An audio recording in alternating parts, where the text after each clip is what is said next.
Devido à natureza das imagens do programa a seguir, recomenda-se discernimento ao espectador. Neste exato momento, predadores invisíveis a olho nu se infiltram no seu mundo. Suas defesas serão inúteis contra sua força impressionante.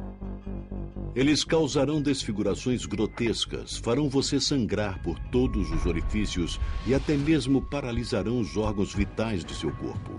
Eles farão praticamente de tudo para sobreviver por mais um dia, mesmo que isso signifique matá-lo. Não fazemos ideia do potencial que eles têm para criar uma doença grave. O que mais me assusta é de onde o próximo micróbio assassino virá e que forma ele terá. Aventure-se dentro do mundo perigoso dos germes assassinos.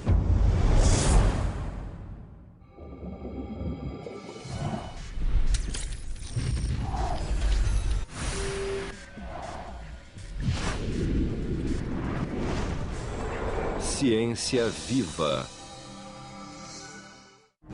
Bactérias, vírus e parasitas, todos têm algo em comum. São germes, as criaturas mais antigas e minúsculas da mãe natureza que só são visíveis através de um microscópio. Quantidades incontáveis desses micro-organismos espreitam à nossa volta.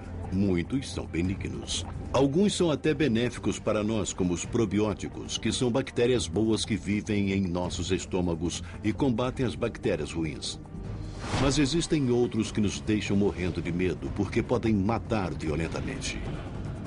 Baseada em seu potencial de produzir doenças globais e sofrimento humano, aqui estão 10 dos mais alarmantes germes do nosso planeta atualmente. Número 10, os estreptococos do grupo A, chamados de comedores de carne. Umas férias no Havaí deveriam ser um passeio divertido e relaxante para Gary Aguiar e sua família. Mas, à espreita nesse paraíso tropical, havia um predador microbial pronto para atacar sua próxima vítima. Durante uma excursão de mergulho, Gary arranhou a canela em um coral debaixo d'água. Eu estava caminhando pela praia e notei que na minha perna esquerda havia um arranhão que estava particularmente profundo. E escorria muito sangue dele. Bem, eu pensei, vou lavar e você sabe, ele vai secar no sol quente do Havaí, então eu não pensei mais naquilo. Em 48 horas, Gary estava com um tipo violento de enfermidade tão severa que foi levado correndo para o hospital. Eu me lembro dos médicos entrando e me dizendo que eu estava com uma infecção na perna e precisavam cortá-la inteira. A bactéria feroz, Strep, do grupo A, havia de alguma forma penetrado no ferimento feito pelo coral na canela de Gary e se espalhou rapidamente. Estava provocando a fasciite necrosante, mais conhecida como doença da bactéria devoradora de carne. Ela é extremamente rara, cerca de 1.200 casos por ano nos Estados Unidos. Mas o que a torna tão assustadora é que 1/3 dos casos resulta em morte. Uma vez dentro do corpo, o Strep do grupo A começa a se multiplicar imediatamente. As bactérias vivem para se reproduzir, e esses micróbios unicelulares contêm todo o mecanismo necessário para seu crescimento e multiplicação. Mas ao contrário do mito popular, o Strep do grupo A não come carne literalmente. Ele se multiplica no tecido da pele, liberando toxinas ou proteínas que destroem o tecido saudável. Isto permite que a bactéria penetre no tecido para se alimentar e assim se reproduzir. Quando as bactérias estão em tecido morto, não há como esse tecido mandar sinais dizendo combatam essa infecção. E não há como os glóbulos brancos do sangue agir, porque tecidos mortos não enviam sinais para pedir ao sistema imunológico que venha ajudá-los. O tecido morto não permite que os antibióticos cheguem. Os antibióticos precisam entrar pela corrente sanguínea. Por isso, eles também não penetram nesses tecidos mortos. Como os antibióticos não podem atingir o Strep do grupo A e destruí-lo, o único tratamento é a cirurgia, que consiste na remoção radical do músculo e do tecido morto que contém a bactéria. A doença é chamada de fasciite necrosante porque a bactéria causa inflamação da fáscia, a membrana que separa os músculos. Se você pensar nos seus músculos como gomos de laranja, as fáscias são a parte de fora, a cobertura dos gomos. As bactérias conseguem se mover melhor ao longo dessas fáscias planas do que avançar através dos músculos. Elas podem se mover por essas áreas com relativa rapidez. Se os germes destrutivos não forem removidos cirurgicamente, alguns podem escapar pela corrente sanguínea e podem atacar livremente qualquer parte do corpo. Ao tentar combater as infecções, o corpo pode liberar substâncias chamadas citocinas e outros tipos de sinalizadores que fazem com que a pessoa tenha fuga de fluidos pela corrente sanguínea para dentro dos pulmões, podendo também paralisar os rins ou atingir o fígado. E isso foi exatamente o que aconteceu com Gary Aguiar. Antes que os cirurgiões pudessem remover todo o tecido morto, as bactérias já tinham invadido a corrente sanguínea e atacado os órgãos vitais. Eu continuei a ter insuficiência renal, entrei em diálise contínua, então comecei a ter insuficiência pulmonar e depois insuficiência cardíaca. Meu irmão veio dos Estados Unidos, ele e minha mulher conseguiram um padre católico que me deu a extrema unção. Parecia que o strep do grupo A havia levado outra vida. Mas após 40 dias no hospital, Gary milagrosamente sobreviveu para confrontar o que as bactérias deixaram para trás. Minha perna estava coberta de ferimentos enormes. Parecia um filme de terror. É uma doença muito grave. Aqueles que sobrevivem, os médicos frequentemente têm que cortar pedaços de tecido, músculo e frequentemente membros inteiros para salvar o paciente. Você não é mais a mesma pessoa depois. Mesmo se perder um braço ou uma perna, essa perna pode não funcionar tão bem, porque a maioria dos grupos musculares importantes foram mortos pela infecção. Com tanto músculo removido, movimentos atléticos são agora dolorosos para o Gary. Essa é a parte de trás da minha perna. Aqui, bem aqui. Essa é a maior ferida. Aqui todos reparam. Aqui, acima do joelho, foi onde eles possivelmente removeram grande parte do tecido. E por isso esse músculo está meio saltado aqui e entorpecido aqui. O strep do grupo A é uma bactéria comum que existe em todos os lugares. Neste momento está localizada nas gargantas de milhões de americanos e por razões inexplicáveis não causam nenhum dano à maioria deles. Mas se ela entrar em contato com um ferimento aberto, o germe cruel pode causar a doença da bactéria devoradora de carne. Provavelmente ela poderia viver pelo menos vários dias em superfícies diversas. Pode viver sobre mesas, maçanetas, alças. Foi até descoberta viva na água do mar. Bom, existem muitas bactérias por aí que se pode pegar das pessoas. Mas para mim, acho que ia contrair na água. O estreptococo do grupo A é uma bactéria terrível, mas existe outro germe que pode ser ainda mais assustador. Malhar na academia no passado nos mantinha saudáveis. Agora pode ser perigoso para a nossa saúde. Número 9. MRSA.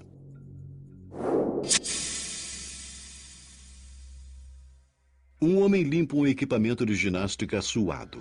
Depois, ele passa no rosto a mesma toalha suja que agora abriga uma bactéria assustadora. Ela saiu de alguém que usou o equipamento antes. O micróbio ameaçador foi depositado num pequeno arranhão no rosto do homem. Ele penetra naturalmente na pele através do corte. Dentro de dias, uma única célula dessa bactéria se reproduz em milhares de células bacterianas que liberam toxinas para paralisar o sistema imunológico e assim continuar se multiplicando. Furúnculos horríveis surgem no rosto da vítima enquanto os glóbulos brancos combatem as bactérias e as toxinas. Durante esse conflito microbiano, algumas bactérias podem se infiltrar na corrente sanguínea, onde causam uma variedade de problemas que podem ameaçar a vida. Pode ser em qualquer órgão do corpo humano. O Staph áureo pode infectá-lo. Esta é provavelmente a patogenia mais versátil. Ele faz de tudo nos humanos. O estafilococo áureo resistente à meticilina, mais conhecido como MRSA ou SARM, é uma supercepa de estafilococo. Diferente da bactéria Strep do grupo A, o SARM é muito mais preponderante e fatal. Um novo relatório do CDC estima que mais norte-americanos morreram de infecções causadas pelo SARM do que HIV em 2005. Cerca de 19 mil perderam a vida por SARM, comparado a 17 mil de HIV. As bactérias estão entre os menores e mais antigos organismos vivos. São criaturas unicelulares que comerão qualquer coisa para sobreviver e se reproduzir. Por isso, os humanos são frequentemente o prato principal. As bactérias podem ser fatais, principalmente na medida em que elas podem ser oportunistas ao nos usar como recursos. Desta forma, as bactérias se aproveitam das toxinas para penetrar nas nossas células e liberar recursos preciosos que estão disponíveis dentro de nossas células e usá-los para o crescimento bacteriano. O SARM surgiu nos hospitais nos anos 60. Lá ele poderia facilmente ser transmitido devido à abundância de peles expostas, cortes e ferimentos, onde ele poderia entrar no corpo. Agora, uma nova cepa chamada SARM, adquirida em comunidade, está espalhando a doença em quase todos os lugares onde os humanos entram em contato uns com os outros. Por isso, agora ninguém está salvo de sua fúria. Não sabemos exatamente de onde veio. Provavelmente de um organismo, um micróbio estafilococo, que pegou esse elemento genético e estava capacitado a disseminá-lo com eficiência. Isso vem acontecendo repetidamente pelo mundo todo. A cepa do SARM de comunidade adquirida era comumente encontrada entre atletas de esportes que envolvem contato de pele com pele, o que frequentemente causa cortes e ferimentos. O SARM é conhecido como um supermicróbio porque é resistente aos antibióticos comumente usados, inclusive a meticilina, uma forma de penicilina feita do fungo Penicillium. Assim, é um desafio tratá-lo. Restam ainda alguns antibióticos que são de segunda linha, que não são usados com frequência e que poderão tratá-lo. Os médicos preferem manter esses antibióticos de reserva para infecções sérias. A questão é que, se os médicos derem esses que estão na reserva, as bactérias se modificarão e surgirão casos de resistência a eles. Um micro-organismo é resistente a antibióticos quando ele consegue resistir a eles, entre outras coisas, mudando sua estrutura de superfície. E o aumento de bactérias resistentes a antibióticos, como o SARM, pode, na verdade, vir do nosso uso excessivo de antibióticos. Damos ao organismo um motivo para desenvolver características resistentes. E parte disso é o que chamamos de pressão seletiva. Assim, em áreas onde as pessoas recebem grandes quantidades de antibióticos, dá a esse organismo em particular, que é resistente ao antibiótico, a chance de reproduzir. Geralmente é assim que vemos surgir a resistência. A resistência a antibióticos pode ser transmitida entre bactérias quando duas bactérias diferentes se engajam na forma de acasalamento microbiano entre si. Durante esse processo, elas podem trocar o DNA, um ácido nucleico que abriga o código genético de todos os organismos, e parte desse DNA carrega genes resistentes a antibióticos. O aumento de bactérias resistentes a antibióticos, como o SARM, alimentou temores de que o combate contra os nossos adversários microbianos está aumentando. A não ser que novas drogas sejam desenvolvidas, os humanos estarão constantemente se esquivando das balas. Eu acredito que o SARM será muito difícil de ser erradicado. O que nós vimos é um jogo de gato e rato. Nós desenvolvemos os antibióticos e as bactérias se tornam resistentes a eles. Até agora ainda não conseguimos vencer esse jogo. O SARM é de longe um dos germes mais ameaçadores. Mas existe outro organismo furtivo que usa um cúmplice para atacar. Alguns germes terríveis deram meia volta ao redor do mundo para infligir doenças globais. E agora, uma delas está a centímetros da nossa porta da frente. Noites quentes de verão trazem as pessoas às ruas para se refrescarem. Mas espreitando no escuro, um inimigo está pronto para dar sua picada fatal. Número 8. O vírus do Nilo Ocidental. Um mosquito pousa sobre o braço de uma mulher. ele injeta sua saliva na pele dela enquanto suga sangue para se alimentar. Mas na saliva desse mosquito existe um vírus, um organismo cuja única missão na vida é fazer mais vírus. Aqueles que podem te deixar mortalmente doente. A mulher tem somente um inchaço da mordida que coça. Contudo, o vírus entrou no seu corpo. Diferente das bactérias, os vírus não têm mecanismos celulares para reproduzirem sozinhos. Assim, o vírus do Nilo Ocidental se infiltra rapidamente no leucócito e se apodera de seu mecanismo metabólico para se reproduzir. O vírus se multiplica até o ponto que sua prole rompe a célula, inundando a corrente sanguínea com novos vírus que se movem para atacar outras células. Em uma pequena percentagem de indivíduos, um mar de vírus entra no cérebro, onde provoca um inchaço tão grave que o cérebro literalmente empurra o crânio, causando uma morte dolorosa. Uma em 150 pessoas que desenvolvem uma reação do vírus do Nilo Ocidental terá uma reação fortíssima. 10% dessas pessoas não sobreviverão. E realmente não há muito o que fazer para se evitar isso, além de fornecer amplos cuidados hospitalares. O vírus do Nilo Ocidental foi descoberto no país africano de Uganda em 1937. Desde sua chegada aos Estados Unidos no final dos anos 90, o Nilo Ocidental tirou cerca de 1.000 vidas sem fim previsto. E tem mais, não existe cura disponível atualmente.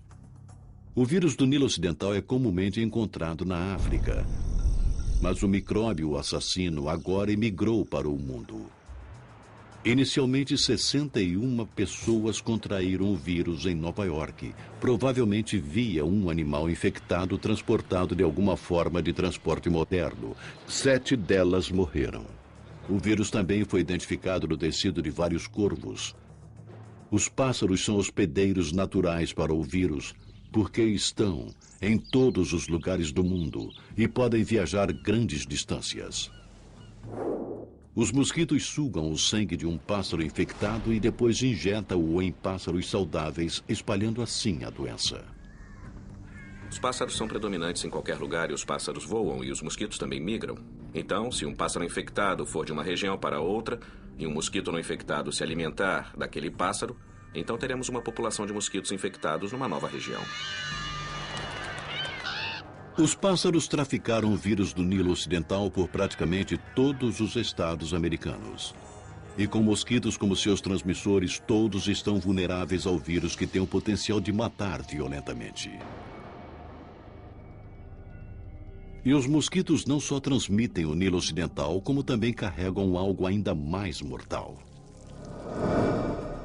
Número 7. Plasmodium falciparum. A parasita que causa a malária. É uma doença que provoca uma febre aguda e sintomas semelhantes à gripe. Essa doença antiga ainda mata de 1 a 3 milhões de pessoas a cada ano, principalmente em regiões tropicais pobres. Na África subsaariana, uma criança morre de malária a cada 30 segundos. Como as bactérias e os vírus, os parasitas também são micro-organismos com uma função específica. Eles se localizam dentro ou sobre tecidos vivos de uma espécie, como os humanos, explorando-os para sobreviver se alimentando de células. O Plasmodium falciparum é um parasita primitivo. Ele invade o hospedeiro através da mordida de um mosquito. A partir daí, uma forma de infecção pode chegar ao fígado de um hospedeiro humano, se reproduzir e passar para a corrente sanguínea. Então, infectar os glóbulos vermelhos. Neste vídeo de glóbulos vermelhos infectados com Plasmodium falciparum, podemos ver esses parasitas literalmente explodindo células enquanto eles saem, e então infectam as células vizinhas. A melhor linha de defesa humana contra esses invasores estranhos é o nosso sistema imunológico, que inclui um exército de glóbulos brancos, os primeiros a reagir para impedir as infecções microbianas. Encontrado no sangue e nos tecidos, essas células frequentemente absorvem os corpos estranhos. Mas os parasitas da malária são furtivos. Eles se escondem dentro do fígado e dos glóbulos vermelhos, onde permanecem quase invisíveis ao sistema imunológico, enquanto se multiplicam e finalmente matam as células. Nos casos graves, a malária massacra tantos glóbulos vermelhos que causa anemia grave, falência múltipla dos órgãos, coma e morte. O parasita Plasmodium falciparum permanece uma ameaça em potencial para quem vive ou visita regiões tropicais. Mas existe um germe ainda mais assustador que pode atacar qualquer um em qualquer lugar do mundo. É um assassino global, um dos maiores dos tempos modernos. Você pode estar se perguntando por que o próximo vírus é considerado um dos germes mais assustadores. Número 6. O vírus influenza, que causa a gripe. O vírus pode parecer inofensivo, mas a maioria de nós já o pegou várias vezes na vida e viveu para contar a história. Mas não se engane, a gripe não é como um resfriado comum. A gripe pode matar, e algumas cepas são profundamente mortais. O vírus influenza é assustador porque é facilmente transmissível por contato direto e indireto com uma pessoa infectada. A cada ano, a influenza ataca de 3 a 5 milhões de pessoas, resultando em até 500 mil mortes em todo o mundo. São 30 mil mortes a cada ano só nos Estados Unidos, de uma variedade comum de influenza humana, e nós subestimamos esse fato. A influenza é altamente contagiosa. O vírus é comumente transmitido através da inalação de gotículas de uma pessoa infectada que tossiu ou espirrou em você. Uma vez no corpo, o vírus começa a se reproduzir. Nosso sistema imunológico vem nos socorrer produzindo células T citotóxicas. Estas são anticorpos ou proteínas que podem inativar o vírus. As substâncias químicas também estimulam as fibras nervosas que provocam o espirro e a tosse para livrar o corpo da infecção virótica. Assim que o vírus é eliminado do corpo, nosso sistema imunológico produz células de memória que podem reconhecer esse vírus em particular e defender o corpo de infecções futuras. Mas alguns vírus conseguem superar essas células de memória, mudando constantemente a estrutura de sua superfície. Existem vírus que você pega e seu sistema imunológico elimina. Eles desaparecem. Mesmo assim, uma próxima versão pode surgir e provocar a doença de novo. Num único ano, há uma variedade de cepas de influenza. Algumas podem morrer, enquanto outras criam epidemias por todo o mundo chamadas pandemias. A pior registrada na história humana foi a gripe espanhola de 1918. Ela dizimou cerca de 50 milhões de pessoas.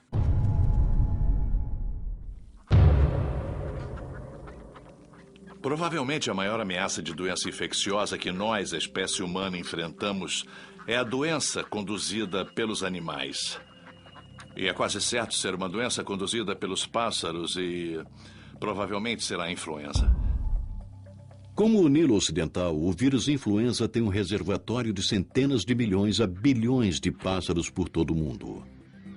E quando os pássaros migram por longas distâncias, eles podem trocar cepas de influenza por um processo chamado recombinação, quando 2 vírus dentro de um animal trocam genes. Como resultado, um vírus novo ou modificado surge e pode ser passado para outros animais. Essa é a oportunidade para 2 cepas diferentes de influenza co-infectarem o mesmo animal ao mesmo tempo. E surge então um reagrupamento genético do vírus, contra o qual talvez não tenhamos nenhuma imunidade. Nossa melhor defesa contra o vírus da influenza é a vacina anual, que é feita normalmente da combinação de vírus vigentes tornados inativos através de um processo químico. Quando vacinados, o sistema imunológico reconhece os agentes da vacina como invasores estranhos. Os anticorpos ou as células T citotóxicas são produzidas para destruir os invasores, e as células de memória se lembram deles. Quando o vírus vigente aparece, as células de memória reconhecem seu código de proteína na vacina e o neutralizam antes que possa causar a doença. Mas como os vírus da influenza estão em constante mutação, precisamos de novas vacinas a cada ano. Assim, é uma batalha constante entre nós e eles. E muitas vezes, os germes vencem.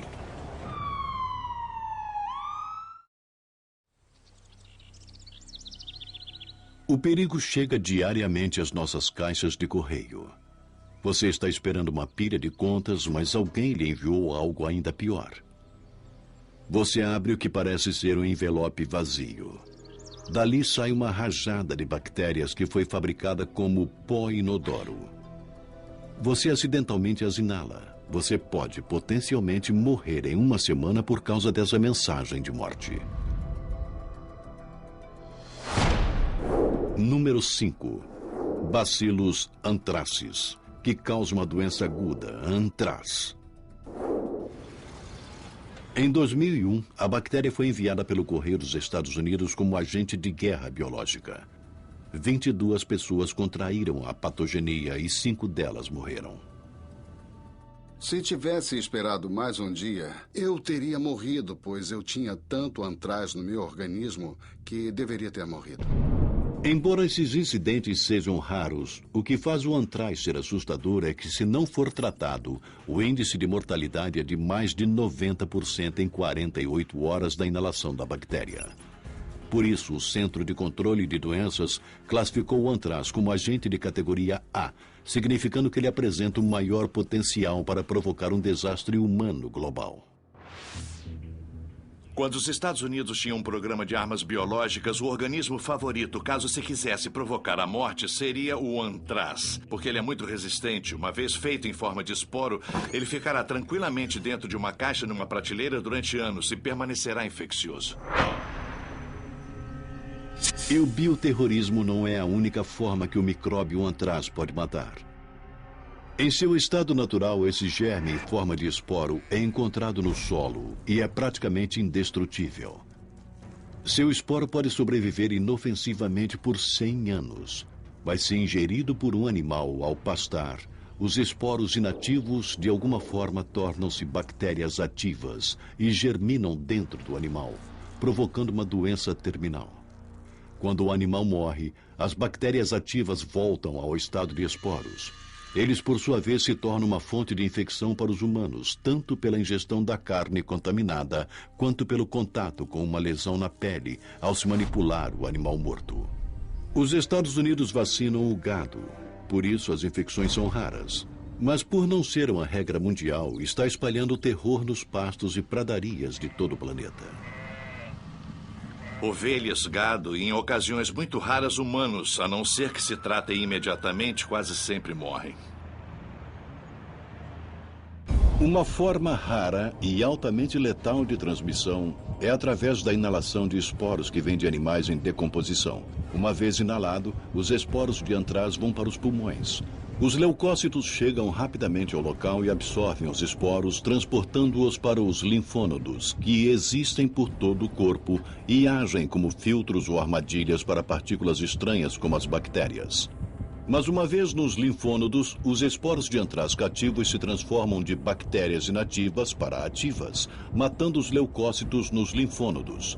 Assim, esses germes fatais ficam livres e são liberados dentro da corrente sanguínea. Na verdade, começarão a se dividir e crescer dentro da corrente sanguínea e lá produzirão uma série de toxinas que nós coletivamente nos referimos como toxinas do antraz, que atinge diretamente o hospedeiro. Além disso, elas também reprimem o sistema imunológico, permitindo que as bactérias cresçam em números muito altos dentro do hospedeiro humano. Em menos de uma semana, esses demônios microbianos conseguem se multiplicar a números tão altos e segregam tanta toxina que os vasos sanguíneos começam a vazar incontrolavelmente. A perda de sangue por esses vasos sanguíneos resulta em falência múltipla dos órgãos e morte. O tratamento antibiótico é eficaz se administrado durante a primeira manifestação da doença, para impedir que a bactéria cresça e reverta a doença. Mas uma vez que uma certa concentração de bactérias e toxinas atingem o interior do hospedeiro, os antibióticos não fazem mais efeito. O Bacillus anthracis permanece alarmante, mas os germes mais assustadores são resultado da natureza ou de alguma outra força sinistra. O fato é que a natureza fez um bom trabalho ao criar alguns dos mais diabólicos e terríveis vírus que temos conhecimento. Na verdade, pode-se argumentar que a natureza fez um trabalho muito melhor do que nós faríamos. O próximo germe pode se tornar um agente ainda mais mortal do que o antraz. Número 4. O ortopoxvírus variolae, que causa varíola. A varíola é o organismo que não me deixa dormir à noite quando eu penso sobre a ameaça de terrorismo biológico.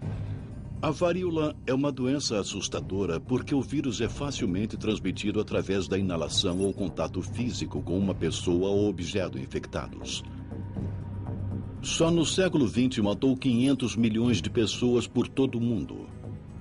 A forma severa, conhecida como varíola hemorrágica, tem um índice de fatalidade que vai de 90% a 100%. Diferente de outros vírus, os humanos são sua única presa. Uma vez dentro do corpo, o vírus da varíola se multiplica nos glóbulos brancos, baço, medula óssea e linfônodos, causando febre e toxemia antes de liberar sua fúria total. Depois de 2 semanas, o vírus se aloja em pequenos vasos sanguíneos da pele e da boca, apoderando-se de células para usar seu mecanismo metabólico para a reprodução. Ao se multiplicar, o vírus produz supuração, pústulas infecciosas e hemorragia na pele e nas mucosas. Tudo isso leva a uma morte dolorosa. Pelo fato do vírus ter um tempo de incubação muito longo antes da erupção típica aparecer, pode ter certeza de que muitas pessoas já estarão infectadas antes de alguém diagnosticar a existência da varíola com base na presença da erupção clássica. No século XX, a varíola assolou terrivelmente a população humana. Em 1979, ela foi finalmente erradicada através de um programa de vacinação global. A doença se foi, mas o vírus da varíola sobrevive. Sob acordo internacional, os frascos restantes da varíola deveriam ser guardados em 2 locais vigiados. Um no Centro de Controle de Doenças em Atlanta, Geórgia, e outro em Vector, um laboratório biológico na Rússia Central.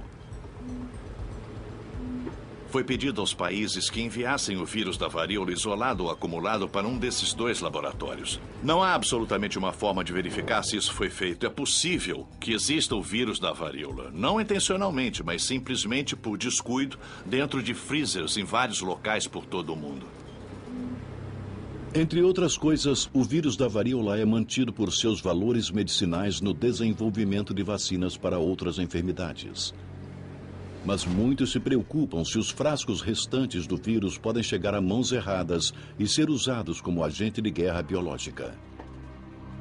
O programa de vacinação foi há tanto tempo que as células de memória dos que foram inoculados não são eficazes para armar um contra-ataque.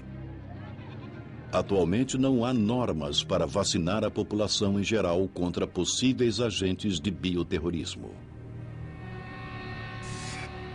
Se alguém se apossasse do vírus da varíola e decidisse usá-lo como arma biológica, seria um pesadelo. Porque o vírus se dissemina muito rapidamente de pessoa a pessoa, e se isso acontecesse, seria improvável conseguirmos deter sua deflagração com a vacinação. A varíola tem o potencial de matar de novo. Por isso é o número 4. Mas existe outro germe antigo que nunca parou de matar, praticamente desde o início da civilização humana. Você está caminhando nas montanhas. O ambiente parece tranquilo e sereno. Mas perto dali, um assassino espera pacientemente por sua próxima vítima. Número 3. Yersinia pestis, que causa a peste bubônica. Um bando de pulgas está infestando o esquilo morto. Ao sugar o sangue do animal para sua sobrevivência, as pulgas também ingerem bactérias traiçoeiras. Os germes não matam as pulgas, mas as usam como transporte. Agora, as pulgas procuram por outra fonte de sangue, e por acaso é você. As bactérias aproveitam a carona. Você sente mordidas nos braços. A saliva das pulgas, agora cheias de bactérias, é injetada na sua pele através de sua boca em forma de tubo. Você as espanta e continua a caminhar. Mas as bactérias letais ficaram e encontraram um novo habitat para procriar. Elas vão para os linfônodos regionais e começam a se multiplicar. Isso causa inchaços do tamanho de laranjas em suas axilas, pescoço e virilha por causa da inflamação e dos glóbulos brancos que correm para o local.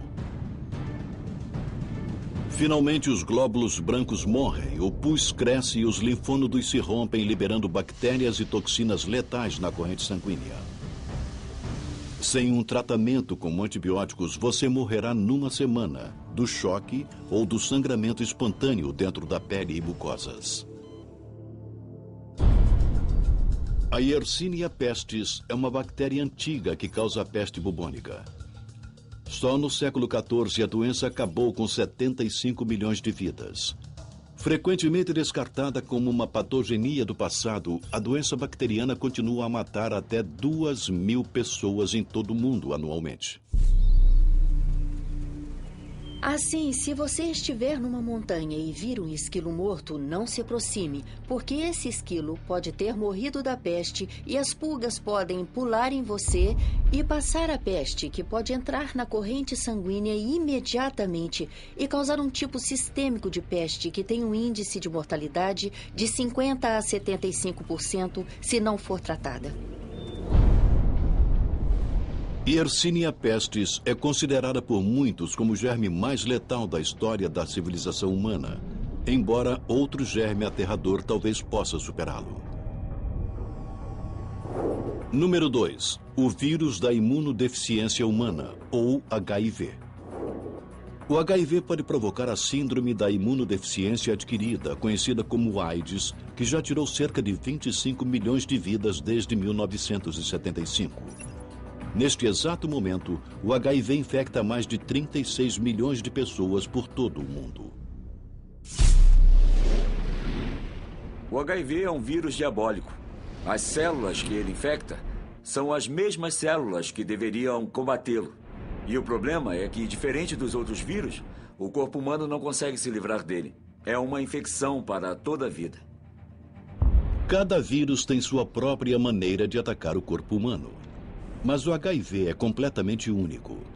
HIV sozinho não mata. O caçador microbiano paralisa as defesas imunológicas de uma pessoa, os instrumentos usados para combater os germes invasores, infectando e exterminando os leucócitos cruciais chamados linfócitos T auxiliares. Uma vez que a pessoa perde muitas células T, o corpo dele ou dela não poderá mais enfrentar outros micróbios que causam infecções. O HIV basicamente abre as comportas por consequência.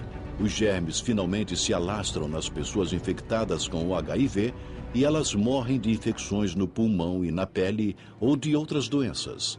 Isso é conhecido como AIDS. Com o tempo, enquanto o vírus se multiplica e o sistema imunológico é assolado por ele, o nosso corpo tem cada vez menos potencial para combater o HIV, porque o HIV está matando todas as células que deveriam combatê-lo. Se a pessoa tem HIV, ela não consegue se livrar do vírus. Pode somente passar cópias dele para outras pessoas ao interagir com elas. O vírus entra nos humanos e você não sabe que o tem por um longo período de tempo. E isso permite que você o transmita mais facilmente para outras pessoas da população. Atualmente existem diversas drogas para combater o HIV. Elas não podem curar a infecção, mas podem mantê-la sob controle, impedindo a multiplicação do HIV. Infelizmente, na África e em outras partes do mundo em desenvolvimento onde o HIV está se espalhando mais rapidamente, a maioria das pessoas não tem acesso ou dinheiro suficiente para comprar essas drogas. O HIV provocou um desespero incalculável. Mas existe um outro vírus que pode ser o germe mais assustador do planeta.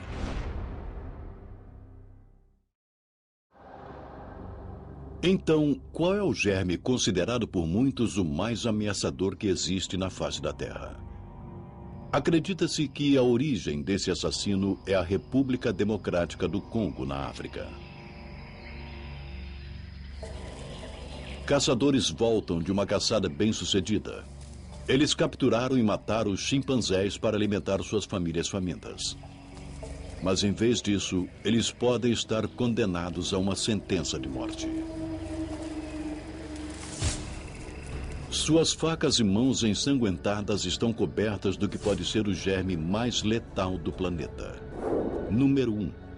O vírus Ebola.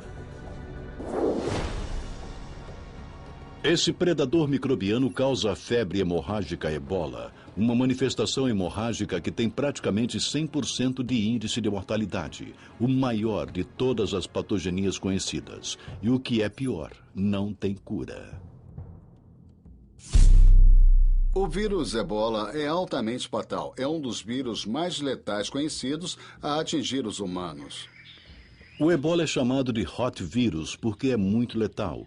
E a transmissão da doença ainda permanece sem confirmação. Originalmente, acreditava-se que os gorilas e os chimpanzés eram os hospedeiros da patogenia. O vírus não afeta seus hospedeiros. Eles são meros portadores do vírus. Mas novas e surpreendentes evidências sugerem que morcegos frugívoros da África Central podem ser os hospedeiros, que por sua vez infectam as espécies de macacos. O Ebola é transmitido para os humanos através do sangue ou fluidos do corpo de um animal ou de um humano infectado que tenha contraído a doença. Centenas já foram vítimas desse micróbio na África Central. Existe um ritual em algumas tribos da África onde o corpo do parente falecido é lavado por todos os membros da família. Bem, esta é uma receita perfeita para a disseminação do Ebola de uma pessoa para outra, porque esse sangue está repleto de vírus. Uma vez que o Ebola entra no corpo, o vírus pré-seleciona vários tipos de células. Finalmente entra nas células que revestem os vasos sanguíneos, onde se multiplica tão rapidamente que destrói as superfícies dos vasos, causando hemorragia interna intensa. O vírus Ebola se infiltra na corrente sanguínea, causando a formação de coágulos de sangue, que por fim irão bloquear o suprimento de sangue para os órgãos principais. Isso leva à falência dos órgãos. De 1 a 2 semanas, a coagulação leva à morte por um processo de colapso total, com hemorragia espontânea ocorrendo de todos os orifícios possíveis. A pessoa tem uma morte violenta sangrando por todos os orifícios e às vezes até minando o sangue pela pele. Contrair o Ebola pode ser raro para o cidadão comum do mundo. Mas já que o vírus se espalha com uma velocidade destrutiva e não há vacina ou tratamento aprovados, o CDC classificou o vírus Ebola como um agente de bioterrorismo de categoria A. Isso significa que ele tem o mais alto potencial para catástrofes adversas de larga escala em humanos. Não há evidências de que o Ebola possa ser transmitido por via respiratória a humanos, mas mostraram que ele pode ser transmitido por via respiratória em macacos. Isso é um pouco assustador. É uma transmissão mais fácil do que a transmissão por contato com sangue. Esses germes assassinos vieram com certeza para ficar. Mas a qualquer momento, um desses monstros terríveis poderia ser retirado da lista. No futuro, um germe ainda mais assustador poderia surgir. Ainda mais contagioso, resistente a todas as drogas e ao nosso sistema imunológico. A humanidade enfrentaria o Armagedon microbiano de uma das menores criaturas do mundo.